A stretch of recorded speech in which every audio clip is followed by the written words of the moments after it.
Okay, I think we have about everyone back. So welcome back. I hope the breakout group conversations were helpful and that you learned about what other efforts are happening around the state in regards to outdoor recreation and also that you met someone new. And I'm going to go ahead and jump into the application review portion of our meeting. Just a presentation, and I will ask that you stay muted while I'm working through my slides here. Again, there will be time for Q&A after the presentation, and if you have any burning questions that you don't want to forget, you're of course welcome to drop those in the chat. So Kim, if we can go ahead and share the slides again.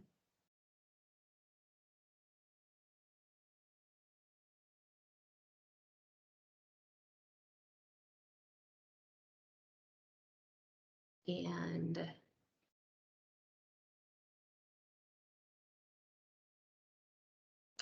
just give Kim a sec to get those up. Sorry, folks. Just figuring out the discrepancy between. Okay, I think we're almost live. Fantastic.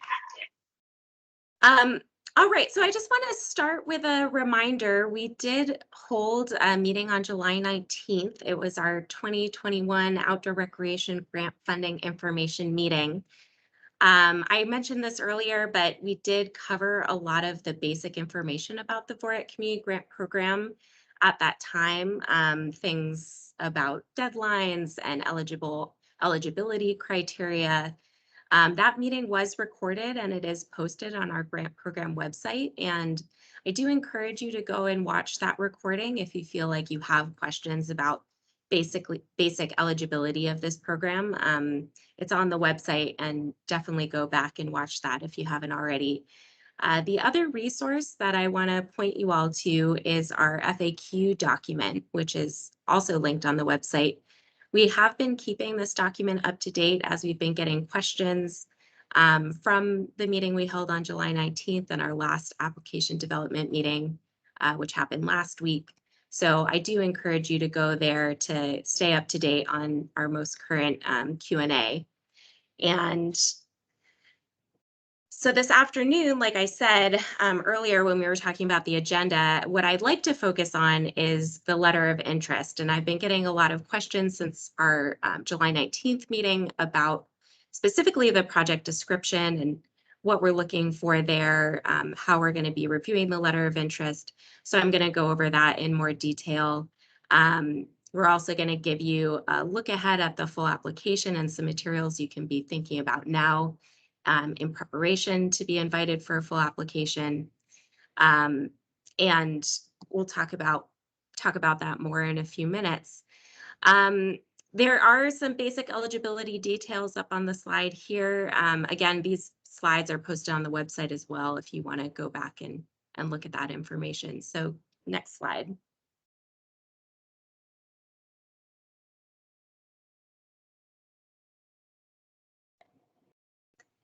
And a reminder about some key deadlines. So the letter of interest is linked on the website now. It will be due by Friday, August 27th. We will be reviewing the letter of interest, which I'll talk about that process in a moment here. But we'll be inviting full applications by the week of September 27th. If you're invited for a full application, you'll have until Monday, November 15th to submit that to us. Next slide.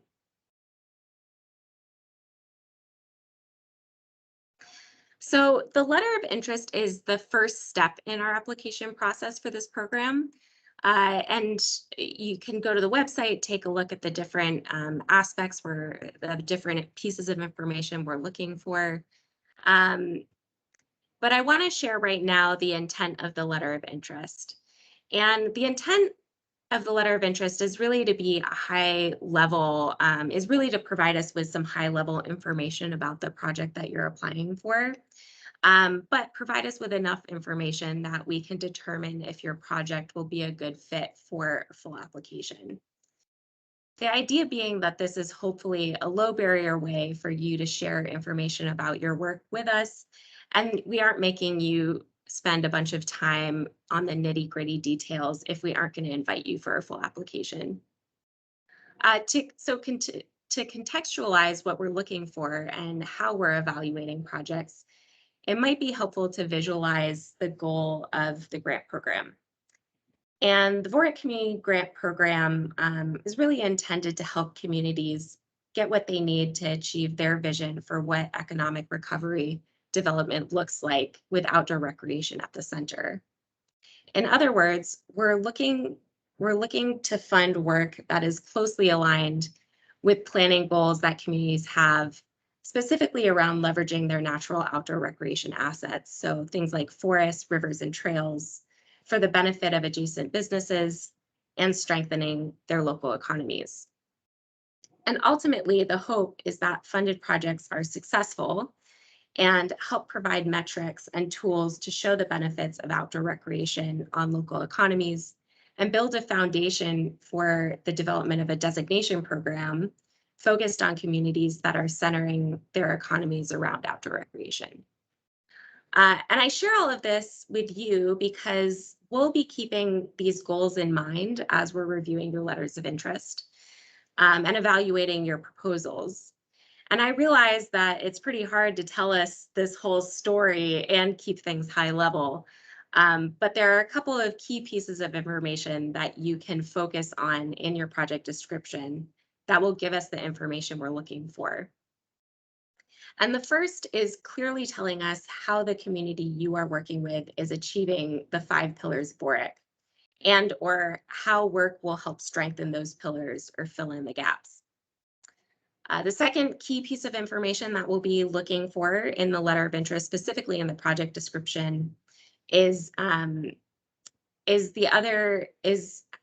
making it clear how the work you intend to do connects back to your community and contributes to the growth of businesses and your community's economy. And again, we want you to keep this information succinct and high level for the letter of interest, knowing that if you're invited for a full application, that there will be plenty of space to get into the details of the work that you're going to do. Next slide. And so I wanted to just give you all a reminder of the pillars or goals of VOREC, since they are so important to our review process. And those goals are to grow outdoor recreation related businesses, increase participation in outdoor recreation activities among all demographics, strengthen the quality and extent of outdoor recreation resources, increase stewardship of outdoor recreation resources and environmental quality, and finally, promote and enjoy the health and wellness benefits of outdoor recreation. Slide. All right, so you are submitting your letters of interest by August 27th. After we receive your letters of interest, we will be reviewing and evaluating them. So a few things to know about our review process. Our grant program staff and an internal ranking team will review your letters of interest, and our internal ranking team will be made up of staff from the Department of Forest Parks and Recreation, as well as staff from the Agency of Commerce and Community Development, and at least one steering committee member. And we'll be reviewing letters of interest on basic eligibility. We'll be looking at the project support for the 5 pillars or goals of VOREC, like I mentioned before, and their contribution to the economic vitality of the community that's benefiting from the work. And for those, projects will also be considered across several identified buckets to make sure selected projects cover a broad spectrum of work. And those buckets include regional projects, small local projects, state engaged economic impact studies, as well as equity and diversity work. And if anyone did join our meeting last week, I will note that I am sharing slightly different information this afternoon here.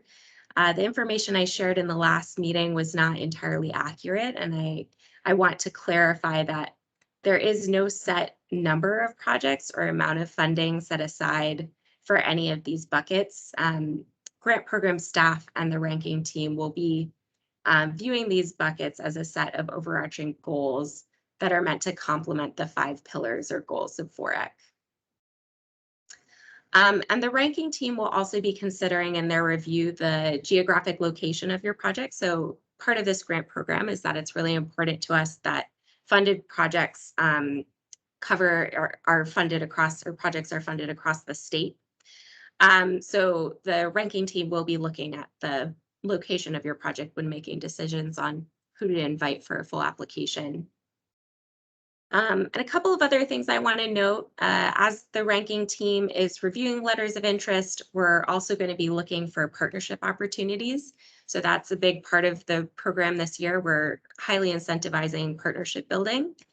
And if you were invited for a full application, you might hear from us that to move forward, we want you to partner with another applicant, something you might hear from us, someone who might be connected to your work or in your region. The other thing you might hear back from us after reviewing your letter of interest, I know there's a lot of large projects people are thinking about, and something you might hear from us after reviewing your letter of interest and your scope of work is we think this portion of your project it might be a really good VOREC community grant project, and we want to invite you to fill out a full application for that piece. But this other work that you applied for is not eligible. So that is something you might hear from us if you're invited for a full application. Next slide. All right, so wanted to provide you with a look ahead at the full application, like I said earlier, and get you thinking about a couple of components that are a little more complicated that you might want to start thinking about now just in preparation for that invitation. Like I said, we will be inviting full applications the week of September 27th, and then you'll have until November 15th, so it's about 6 weeks to pull together the full application. So one of the materials that I wanted to give you all a heads up about is a work plan. And if you're invited for a full application, this will be a big piece of that. We will be looking for you to identify deliverables, work projects, and measurable outcomes. It'll be really important for you to be clear about what those deliverables are that you see for your project. And it'll link to other parts of the application as well. So the work plan will be really important. Letters of support are another material that you can be thinking about now. And the intent of letters of support is to gather support from important community partners that you might have or stakeholders who are going to benefit or be impacted by your work. So that could include stakeholders like businesses, it could include municipal representatives, or even state agencies. A project map is something you should also be thinking about. We will be asking for that with a full application. And if you are invited for a full application, we'll provide some examples, but just as a look ahead right now, I wanted to let you know that in a project map, we'll be looking for things like for you to show where your project activities will be located. And those project activities should link back to the deliverables in your work plan. It'll also be important to share details about adjacent streets, nearby community resources, or even nearby natural resources. So again, forests, rivers, or lakes. And then we are asking in your letter of interest for some budget information, but we will get more specific in the full application with a project budget. And in that project budget, we'll be looking for you to share information about your budget by activity, the amount you're requesting, and any other funding that might be committed, things like match or in-kind materials or volunteer hours. Next slide. All right, and we did in our meeting on July 19th, we got into a couple of specifics about documents that projects thinking about construction should be thinking about for the full application. And those include things like the written landowner permission and the project review sheet. Since our meeting on July 19th, the Department of Forest Parks and Recreation has been talking a lot more about what that written landowner permission should look like. And I'm going to turn it over to Sherry here in just a minute to provide some more details about that. And just to clarify, this is if you're a project that's thinking about some sort of construction element, this is something that you're going to want to be thinking about and planning for. So Sherry, I am going to turn the floor over to you, and Kim, can we advance to the next slide? Thanks, Jackie. So yes, you guys will need written landowner permissions for the work that you will be, all the activities that you'll be doing over all the properties. And so because VOREC is a wide variety of, it covers a wide variety of different activities, there may be different types of terms that would be applicable. And what our department has adopted is a policy for the time frame that we are looking for written permission when there is not any existing permanent easement or permanent right of way for public access or public use after, where you're going to be doing those activities. So of course, on private land, it would always be preferable to be doing work where you guys have a right of way or a permanent easement or some other public access covenant. And if you end up having that document, or if that is the case on your full application, you would want to make sure that you get a copy of that and attach it. For all the other places that you may be installing, like signage and kiosks, or putting up maps and other types of doing some annual maintenance or mapping or educational information, we have a written template that we're in process of creating, and that would that template will be asking you to get signed between the municipality and the landowner to make sure that when the project activity is done, that the public has access to that area for a period of 5 years. We do have a 1-year permission for public use for any type of annual snow grooming that you might be doing for your activities in the communities. So the templates will have these options. We'll make them available when we have our full applications available. For any new trail construction or major reconstruction or reroutes over private lands, we will be asking you to use the template that we will require a 10-year period. For any projects that are out there that for VOREC that will be including any land acquisitions, VOREC will require a permanent public easement for land acquisitions, and for any capital construction projects for buildings and bridges and things like that, you may be able to, we would accept an easement for 20 to 30 years for those capital construction projects. So that's a little bit about the landowner permission that we need over private land. And as I said, FPR is working on a template to give to you for the types of activities that you'll be needing. So when you are completing your application, you will also be given those templates.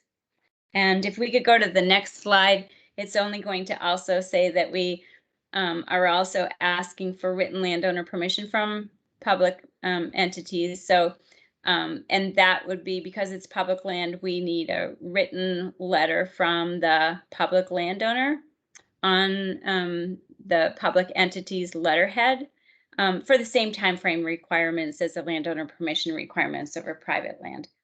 So I hope that that's helpful. Thanks, Sherry. Next Okay. slide. And just a quick reminder about the project review sheet. We did talk about this in the July 19th meeting as well, but that will be another material that will be really important for the full application if you are thinking about construction The project review sheet is provided by the Department of Environmental Conservation, and the link for more information is up there on the slide. These slides can also be found on the website if you don't have a pen and paper to jot it down right now. And you can go there to learn more. Next slide. Great, so that brings us to our Q&A. We're a little ahead of schedule, which is great. We can provide a few extra minutes for questions. And before we jump into that, I'm just going to share a little bit about how this is going to work. So when you have a question, you do have access to your audio. You can control your audio, but I am going to ask you to stay muted until you're called on. So I am going to ask that folks raise their hands to participate. And if you've never raised your hand in Teams before, there is a icon, a little face with a hand at the top of your screen. If you click on that, you can select the raised hand function. And that will be the way to signal to me that you have a question and you're ready to jump in. I will be looking at the participant list for raised hands and calling on folks one by one. And so when I call on you, you'll be able to go ahead and unmute and ask your question. I am going to ask that we limit questions to one at a time for now. If we do have time to come back for second questions, we will. But if you do get the chance to unmute and ask a question, we'll go one question at a time until we run out, and then we'll return for second questions. If you want to put your question in the chat, you're welcome to. We will be looking at the chat and we will get to those questions if we have time. And know that we are tracking those questions and answering them in the FAQ if we don't get to them, or we're doing our best to do that. So with that, I am going to look over at the list, and I see Jennifer Lavoie, you have your hand raised. Please go ahead. Yeah, we're just wondering if we need to include a rough estimate of the budget in the LOI. Not in the LOI. If you look on the website, it's a Microsoft form, and we just ask you to give us a estimate of the total that you're looking for. Okay. Karen Yakos, go ahead. Yeah, so I have a bunch of questions which I'll put in the chat because I think they're universal kind of short answer questions. I didn't see them in the FAQ. This is kind of more of a comment, and I just would like some help with this. We developed Trail Finder years ago, which is a tool that you can use to map rides and walks and whatnot, and it's used now with the state. We just developed as kind of our COVID project, an interactive map that we've tested in Burlington and now South Hero and Colchester. We're testing it now to help anybody who's on a linear path or any kind of path, let visitors know where to go, where they are.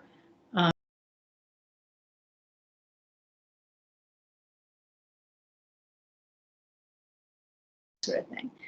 I know that some folks, because I've been at some of these people, mentioned, oh, we're going to develop a tool.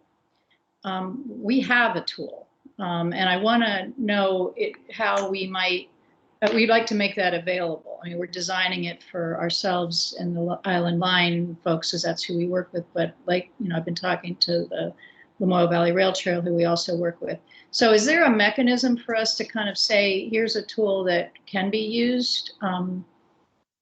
We spent a fair amount of our money on it, but we designed it so it's something any community can use, and you can kind of pay for it through the businesses that would be advertising on it. It's kind of a cool thing. Yeah, Karen, thank you for sharing that opportunity. It sounds very cool. I think this is, putting it out here in this group is great. There is no specific mechanism, but if you want to follow up with me after the meeting, maybe I can answer your question a little more specifically. I don't really have yeah, I mostly want to avoid a bunch of recreating the wheel, because ultimately you'd want to have, that was why we did the wayfinding, the original Trail Finder, was that it's helpful to have one and I think this was with tourism and V-Trans, I can't remember, I wasn't here. But having one tool that at least they all speak to each other can be helpful. So ours is designed for biking and walking specifically. So it's not going to help with some of the other things that I think people are interested in, but I will send you a note. Yeah, and why don't you go ahead and drop your email in the chat? I encourage folks, if that sounds interesting to you, to reach out to Karen. Again, we are highly encouraging partnership building, and if you want to get in touch with Karen, please do. Well, then that relates to a question I was going to ask: is how many projects can we be on? Because we're already on 2. Is there like a limit to that? Because we may not be principals on them, but something like this we can certainly help. That's what we get funding for, is to help communities do that. Is that going to hurt somebody's chances if they just keep seeing our name on things? We're rather, we're a big statewide organization, so I don't want to. I just don't know how you think about that. Yeah, that's I hadn't thought specifically about that. The main things to know are that we're looking for projects that are really community centered. So we're looking for the work that's being proposed to loop back to planning goals that a municipality has.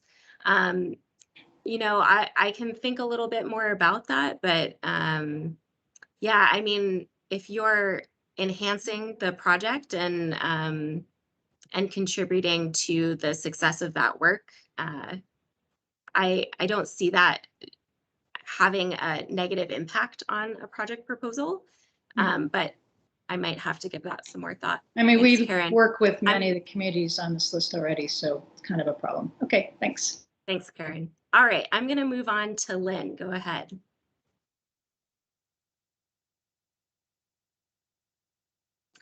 And Lynn, if you're talking, looks like you're still muted. Yep, I'm coming. Can you hear me? I have bad connectivity. I have a few questions, but the big one is the project that we're proposing is really big, and it could be split into several phases. And I'm wondering if that would be beneficial, so that rather than having a huge project that doesn't get funded, that maybe, phase 1 would get funded, and then we could try for funding the next phase later.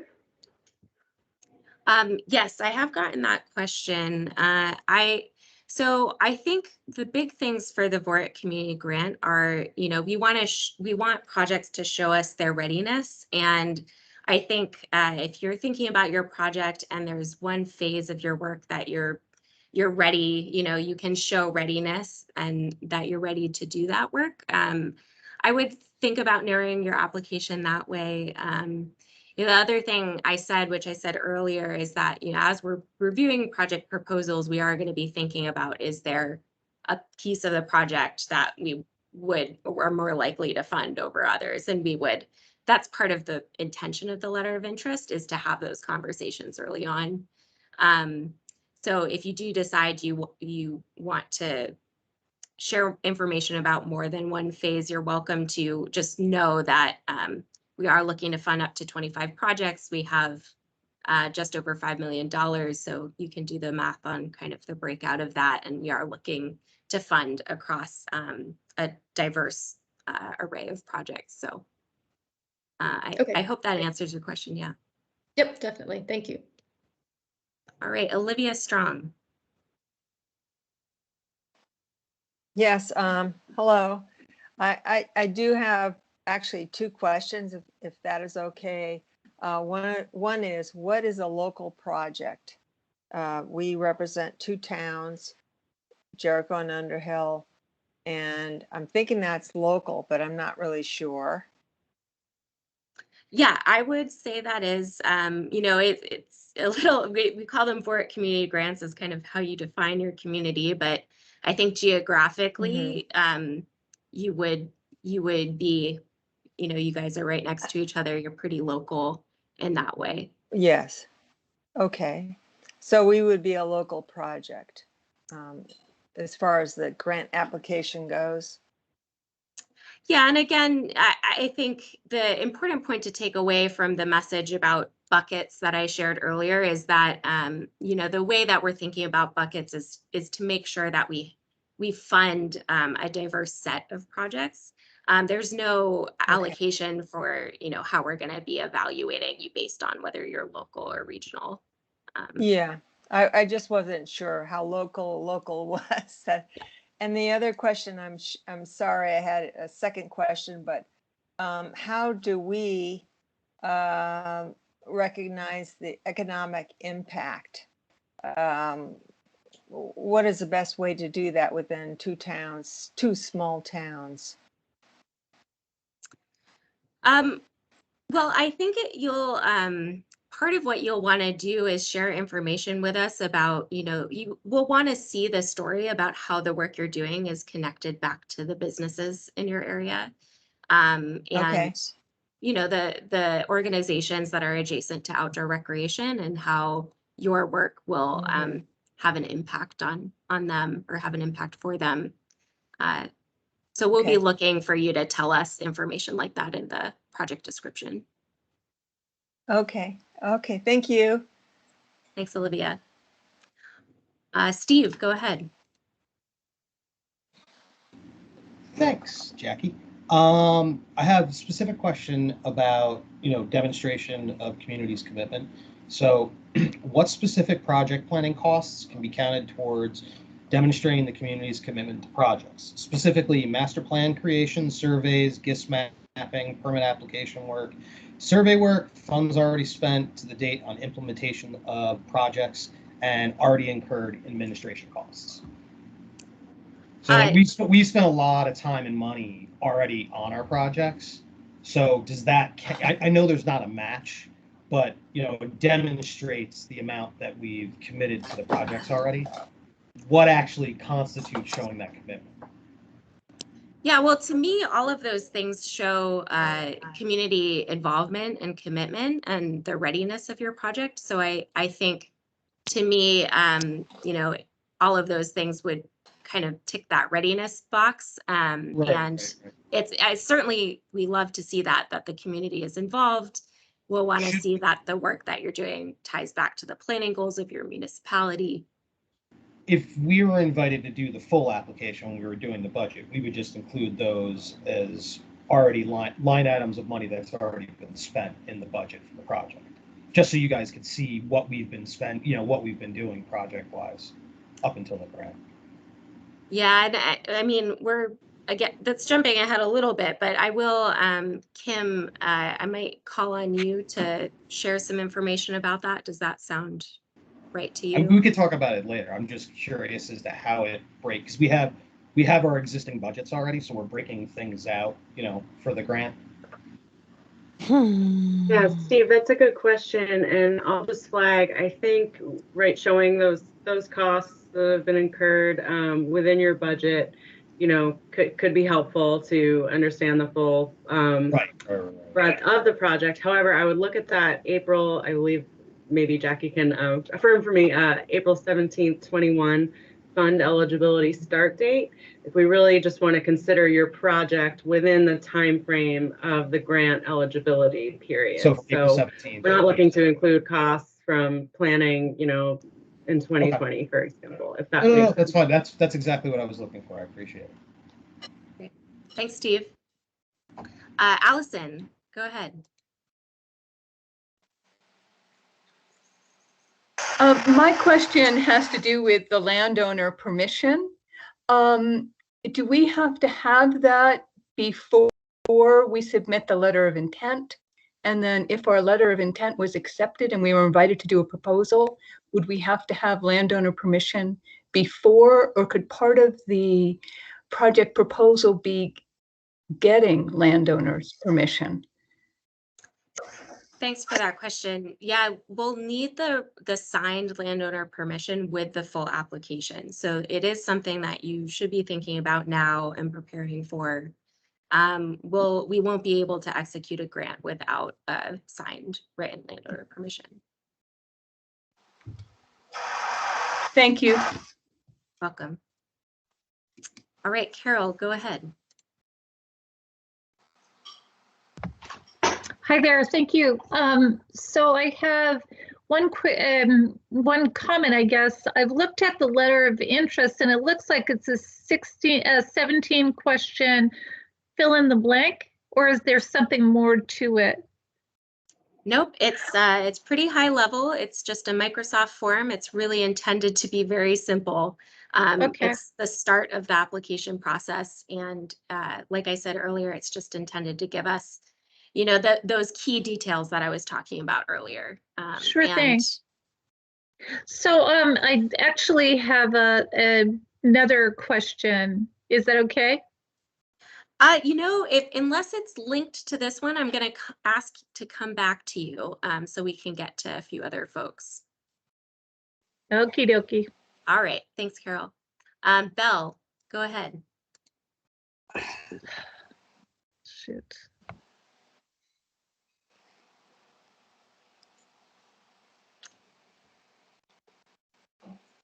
Belle, if you're talking, can't hear you yet. Hi, sorry about that. Right. I'm Belle McDougall from Waterbury, working on the Waterbury skateboard park and project. And it was a question about the letter of interest. So we're applying as a nonprofit organization through Waterbury Forward. They're a 501c3. So they'll be our fiscal agent. So I'll check that box on number 11.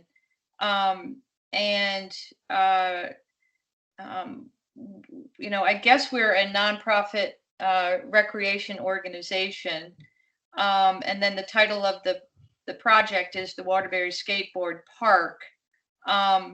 So I guess I'm going to list my name because I'm kind of the chair of the project, or do I list the name of the people on Forward who are the nonprofit that is our fiscal agent? Yeah, thanks for the question, Belle. So we will be looking for, so if you're the main contact for the project, then, you know, you'll fill out your name and information as the primary contact. Okay. There is a question for you to fill out the other members of your project team later on in the application. And that is where we're asking that you provide information about, you know, all the different organizations that might be involved in your project team. And we talk about that in the July 19th meeting a little bit, what the project team is, but we will be looking for that to reflect the scope of the work that you're intending to do. Gotcha. Okay, I was a little lost in the organization of the contacts, but I think that cleared it up. Thank you. Welcome. Casey Romero, go ahead.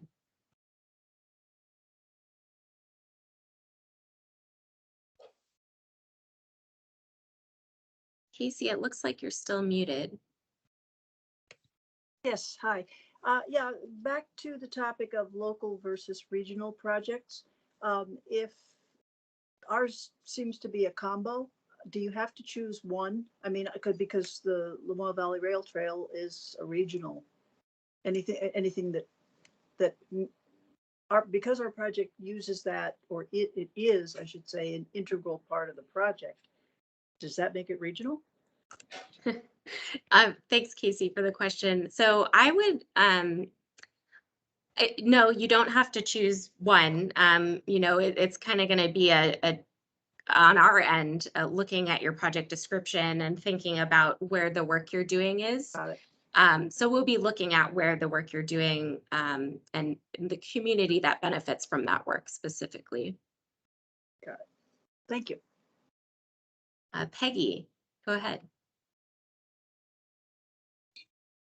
So I have a question. I would like more description about what you mean by buckets. And it seems to me that everyone I have heard from has a particular project in mind, and as we do, and I'm confused whether we need to expand our project to include other projects in town to be competitive. Yeah, no, great question, Peggy. So We are really encouraging partnerships this year. We're looking to make the most impact possible for outdoor recreation across the state with the funding that we have. So, I mean, the buckets are one way that the ranking team is going to be reviewing projects just to make sure that we kind of invite full applications from projects that kind of meet all of those different areas. So they're more of guidance, like I was saying before. But if you think if you, I guess one way to think about it is, you know, we're really looking to benefit communities and make the most impact for communities.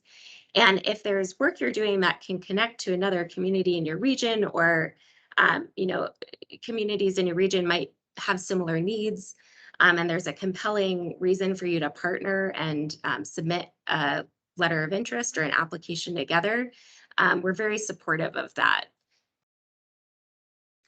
But if we don't, if we just particularly have our project that we care a lot about and we know how it expands into the community, it like, who would you write the check to if you have all kinds of little projects that are under your umbrella?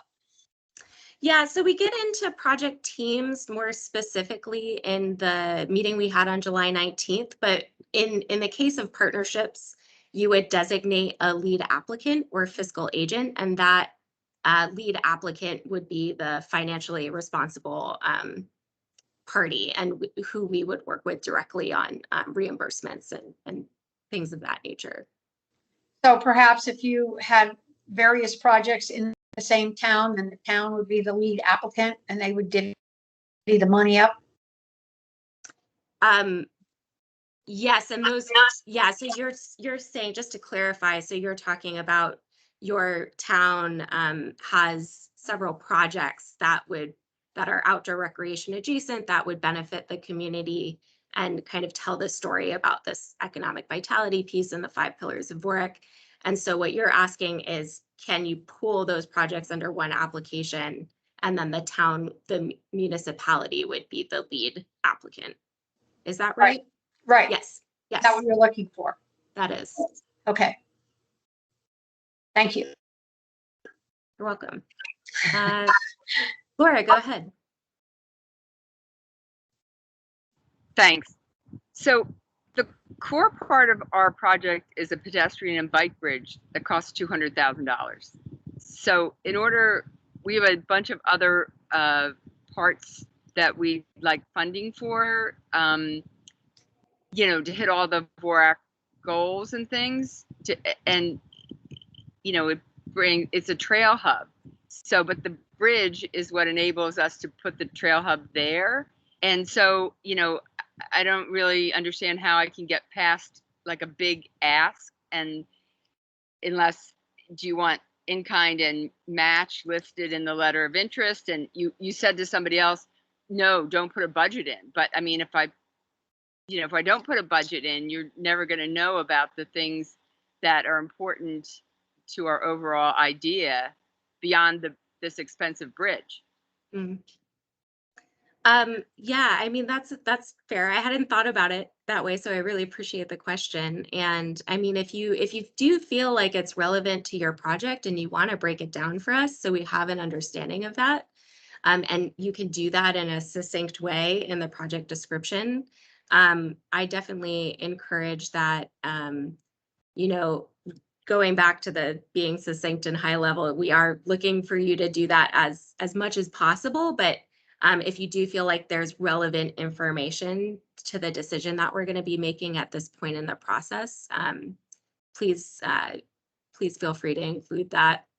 And would you want to see for the in-kind and match in the letter of interest, just to prove that we have other support for such a big project?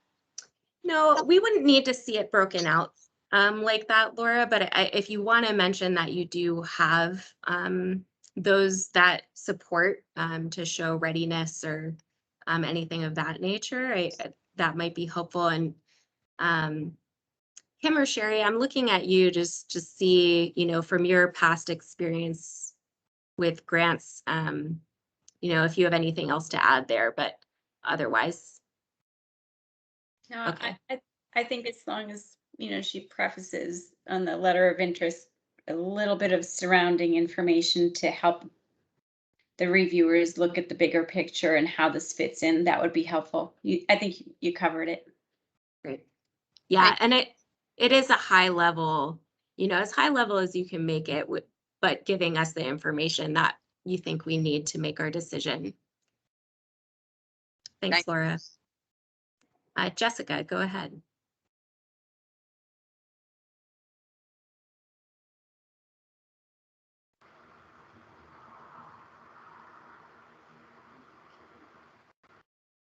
Jessica, I can't Okay. hear you. Did I just unmute myself? Oh, I think so. Okay, it just took a moment. Hi, I'm Jessica from the town of Pollitt, and my question is about landowner access. What we're thinking of doing is making sort of a welcome center for the trailhead of the rail trail that's in West Pollitt. And one option we have would be to use an existing building that's on private land. So we're not really constructing anything. Would that be a case for a long-term lease, or would that have to be a permanent public easement, 20-year easement? So I'm going to let Sherry jump in on that question. And Sherry, I know you'll have some helpful information there. Yeah, thanks, Jackie. That's a good question, because if you're using an existing building, the building is capital, right? And so we would really want that assurance of some sort of permanent protection. So if you have a lease agreement, or if you want to get a lease agreement, it would need to be a long-term lease agreement, probably for at least 25 years. Okay, because yeah, the landowner was talking about a 10-year lease, so that we might have to go back and revisit that. We also have we do have public property, but we'd have to build a building on the public property. There's no building yet, so. Yep. I think this is one of those questions that we could probably table and have a meeting outside of this meeting and learn more about that particular building and its use. Thank you. Sure. All right. And I do see that there's been some questions dropped in the chat. I'm going to go to our next two folks who have their hands raised, and then I'll see if there's questions in the chat we can answer. So Greg, go ahead, and Jessica, if you could go ahead and mute again, that would be helpful. Thanks. This sounds a lot like Trails and Greenways process. And I'm curious as to, because our project is a project for promotion, technical assistance, outdoor professional development, I'm not even sure if we qualify for this. I saw on your website that a portion of the grant can go to promotion, to marketing. Now, being statewide, we include most of the nonprofits, recreation nonprofits in the state, and a heck of a lot of the outdoor professionals, the guide services, tour operators, outdoor educators, skill development. Our website at voga.org gets a tremendous amount of traffic that we distribute statewide. And a big part of what we do is we connect human resources, that would be outdoor educators and leaders, to the natural resources. Now you've got a group of great projects here, and we generally, most of them are already, or the nonprofits in these applications are already included on our website. So I guess the main question is, what is the proportion of marketing that is allowed under this grant process? Yeah, thanks, Gray. So for marketing activities in particular, they can be a good portion of the project. The only stipulation is that they can't be the only part of the project. So if your project is mostly focused on marketing, we do still need you to do an element of implementation. And, we will be looking for your work specifically, like we would be looking for you to be partnered with a community, that the work that you're proposing is connected to a municipality's planning. So That's not, that is. that's not a problem. We can just send out a letter request to our membership across the state, as we've done in the past, to get letters of support, especially from nonprofits and for-profits. And excuse me.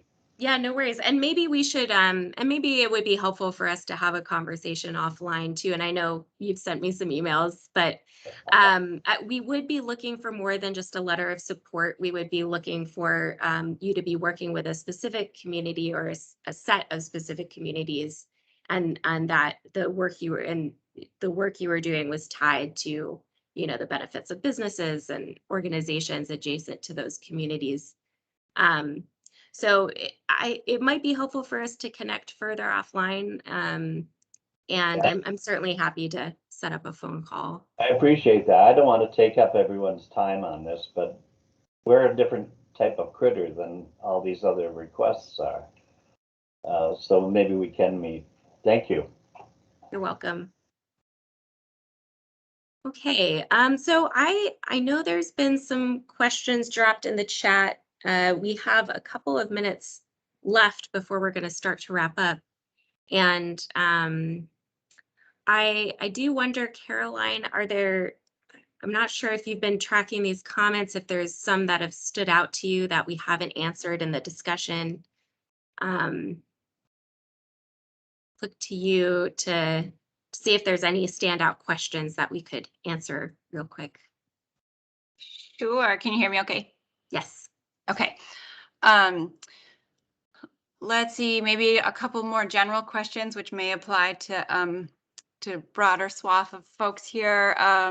How is the information about the project team being evaluated as part of the LOI? Is there any specific information about members that should be highlighted or included, i.e. community affiliations? Yeah, that's a great question. And the way that we're looking at project teams, like I said earlier, is that we want them to reflect the scope of your project. So, if you're just trying to think about an example, but if you're planning on building a trail and it is a hiking trail for your local community, we would want to see that you're connected to the municipality you're working with. If you're a nonprofit, if you're a municipality, we would want to see that you're partnered with businesses that might benefit from that trail work, or other organizations adjacent to the use of that trail that might benefit. So really, like, what I'm trying to say is, like, I would think about the different aspects of the work that you're trying to do, and show us that you're partnered with folks who represent those different aspects. And if you do want to provide us with information about community affiliations to help us understand what those groups do who you list in your project team, that would be helpful information.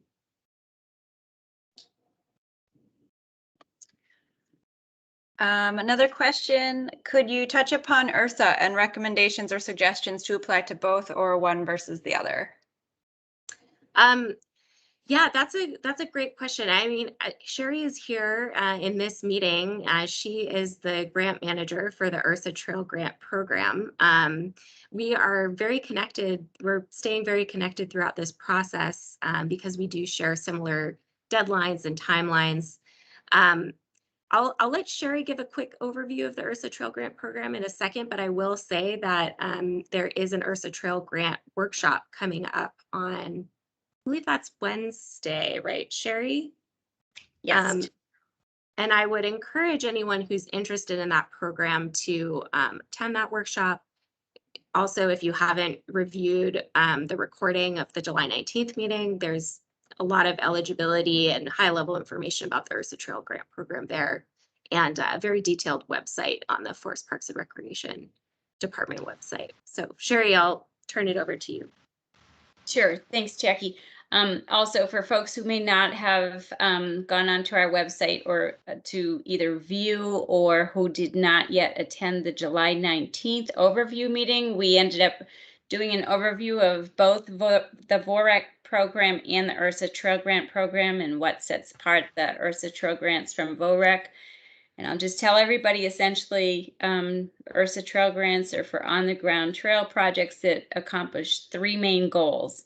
1, to improve trail stewardship, 2, to improve trail access, and 3, to improve trail accessibility. And to learn more, I've got a workshop tomorrow night. You can go to our website and click on at 6 p.m. From 6 p.m. to 7:30 p.m. I'll do a presentation covering the details of Ursa Trail Grants. Thank you. Back to Jackie. All right, well, with that, I'm going to wrap up with some other next steps. That was a good segue. So like Sherry said, the Ursa Trail Grant Workshop is happening tomorrow night. Encourage you all to, if you're interested in that program, to attend. That is going to be the last workshop before our letters of interest are due. And those will be due again, as a reminder, on Friday, August 27th. We'll be going through the letter of interest review process that I was talking about earlier and inviting full applications the week of September 27th. So more to come. Thank you all for joining us this evening. Really glad to see so many people here and interested in the grant program. And my contact information, if you need to reach out to me, is on the VOREC Community Grant website.